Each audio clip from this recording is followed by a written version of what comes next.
देख रहे हैं सी न्यूज भारत और मैं हूं आपके साथ प्रिया श्रीवास्तव।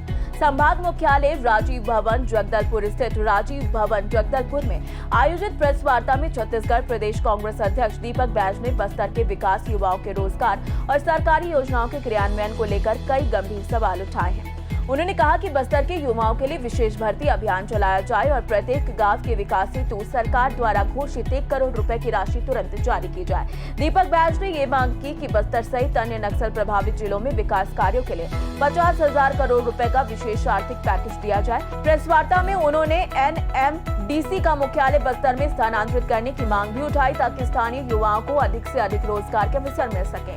दीपक बैज ने आरोप लगाया कि राज्य में भ्रष्टाचार और कमीशनखोरी बढ़ रही है, खासकर महिला एवं बाल विकास विभाग में अनियमितताओं को लेकर उन्होंने सरकार पर गंभीर सवाल उठाए हैं। उन्होंने कहा कि आंगनबाड़ी योजनाओं में सामग्री खरीद और वितरण में बड़े पैमाने पर गड़बड़ियां हो रही हैं। इस प्रेस वार्ता में शहर जिला कांग्रेस अध्यक्ष सुशील मौर्य, PCC संयुक्त महासचिव शंकर राव सहित कई वरिष्ठ नेता मौजूद रहे। कार्यक्रम के दौरान बस्तर के विकास, उद्योग, रेल और कनेक्टिविटी और आदिवासी हितों के जुड़े मुद्दे भी विस्तृत से चर्चित हुए।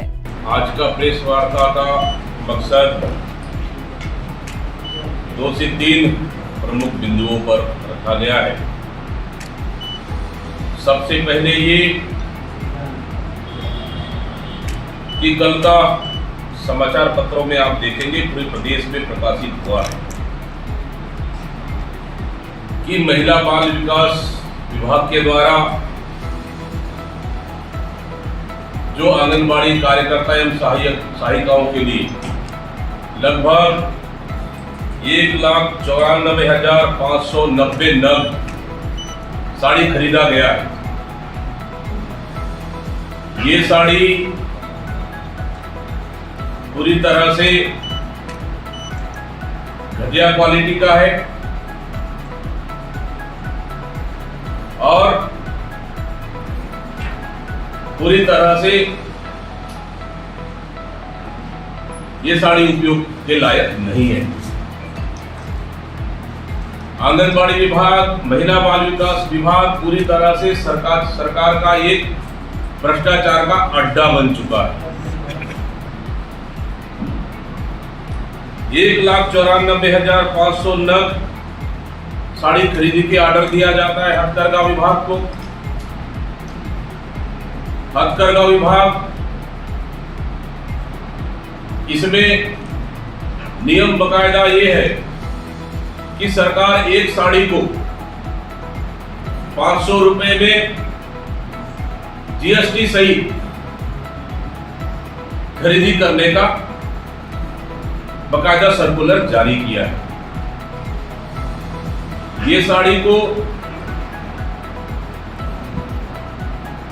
हथकरघा विभाग के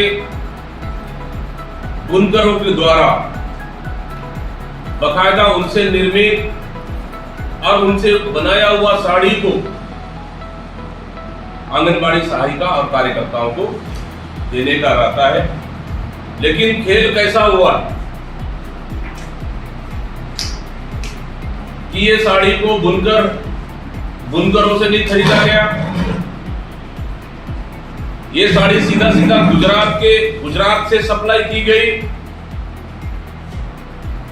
500 रुपए का साड़ी 100 रुपए में खरीदा गया।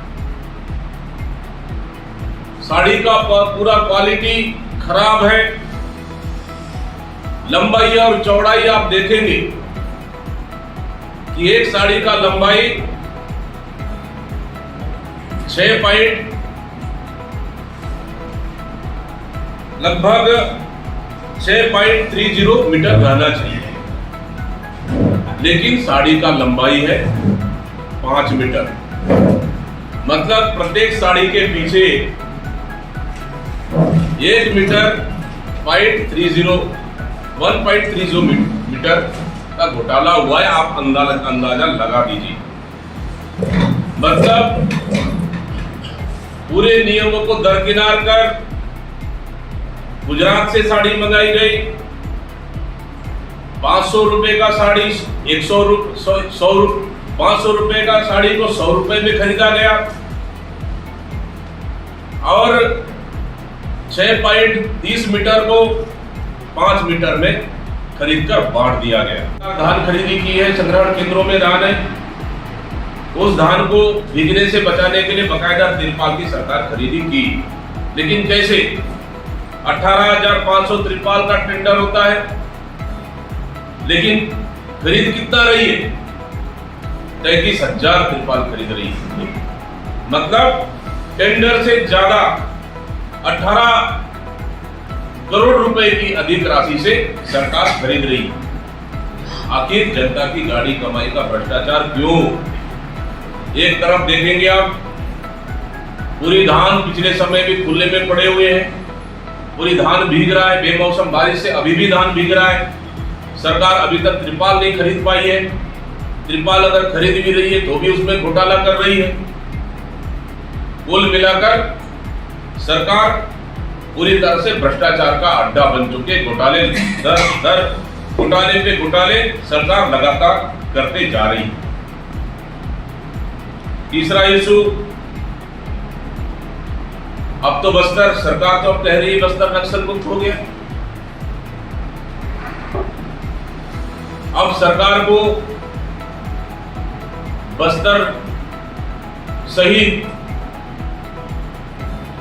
बीजापुर, दंतेवाड़ा, सुकमा, बस्तर, कोंडागांव, नारायणपुर, कांकेर, दरियाबंद, खैरागढ़, राजनांदगांव, मोहल्ला मानपुर, कबरदा, बलरामपुर जैसे जिले अब छत्तीसगढ़ में पूरी तरह से नक्सल मुक्त हो गया है सरकार। इन जिले के सभी पंचायतों को अब सरकार को 1-1 करोड़ रुपए की राशि विकास कार्य के लिए राशि देनी चाहिए, क्योंकि बकायदा गृह मंत्री अमित शाह जी, मुख्यमंत्री छत्तीसगढ़ और राज्य गृह मंत्री बकायदा कहा है कि नक्सल मुक्त पंचायतों को 1 करोड़ रुपए विकास कार्य के लिए राशि दिया जाएगा। सरकार बताए इन जिलों के सभी ग्राम पंचायतों को राशि कब देगी? साथ ही अब तो बस्तर नक्सल मुक्त हो गया है। अब बस्तर के युवाओं के लिए विशेष रूप से नौकरी के लिए विशेष भर्ती अभियान चलाकर बस्तर के युवाओं के लिए राष्ट्रीय परियोजना घोषित करने का प्लान बनाया और बोधघाट परियोजना बनेगा तो लगभग 55 से अधिक गांव पूरी तरह से बेदखल होगा और वो गांव पूरी तरह से डुबान क्षेत्र में आएंगे, पूरी तरह से डूब जाएगा। क्या सरकार वहां के लोगों से चर्चा की? क्या सरकार बोधघाट ही एक विकल्प है क्या? हमारी सरकार में तो हम लोग बोधघाट के अलावा हमने तो मटनार बैराज का प्रस्ताव रखा था ताकि बोधघाट से बचाया जा सके, क्योंकि वास्तव में बस्तर को पानी चाहिए आने वाले समय में। बोधघाट ही एक विकल्प नहीं है। सरकार को तो इसमें आकलन करना चाहिए कि कोई घर ना डूबे, कोई गांव ना डूबे, कोई गांव प्रभावित ना हो, कोई गांव विस्थापित ना हो। सरकार इस पे काम कितना होमवर्क किया सरकार बताए। जबकि हमारा प्लान था हमारी सरकार में कि बोधघाट से बड़ा गांव विस्थापित हो रहा है, डूब रहा है, डुबान क्षेत्र में आ रहा है, उसको बचाने के लिए मटनार बैराज का प्लान हम लोगों ने किया।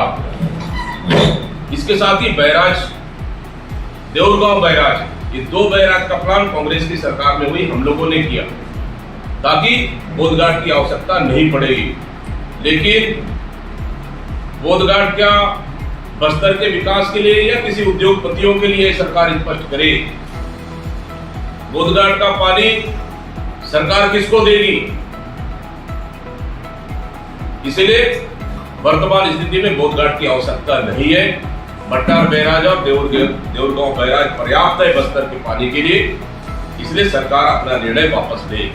इससे पहले सैनिटरी पैड का खरीदी हुई, सैनिटरी पैड का खरीदी का टेंडर किसको दिया जाता है? एक फर्नीचर बनाने वाली कंपनी को। सैनिटरी पैड का सप्लाई टेंडर फर्नीचर बनाने वाले कंपनी को दिया जाता है। इससे पहले ग्रीन बोर्ड की खरीदी हुई, 1200-1500 का ग्रीन बोर्ड 4 से 5,000 में खरीदी हुई। ये घोटाला नहीं तो क्या है? और अभी आरओ की खरीदी की जा रही है आंगनबाड़ी केंद्रों के लिए, जहां आरओ एक चिन्हांकित मार्क की कंपनियां होनी चाहिए, लेकिन सस्ते दर में 15 से 2,000 रेट की आरओ खरीदी जा रही है, जबकि कोई लेबल लगा हुआ कंपनी का आरओ खरीदा नहीं जा रहा है। आप देखेंगे बिना टेंडर का सामूहिक शादी हो जाता है। यही नहीं,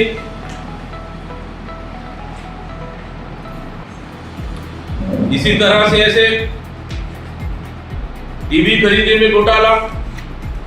मतलब इस तरह से कुल मिला के देखा जाए, ये साड़ी खरीदी नहीं बल्कि सैनिटरी नैपकिन, ग्रीन बोर्ड और आरओ खरीदी और इस साड़ी खरीदी का क्या सरकार जांच करेगी? क्या मुख्यमंत्री चुप क्यों है?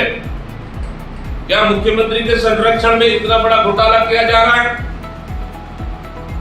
क्या सरकार ईडी, सीबीआई या ईओडब्ल्यू से जांच कराएगी? क्या कौन है घोटाले का मास्टरमाइंड?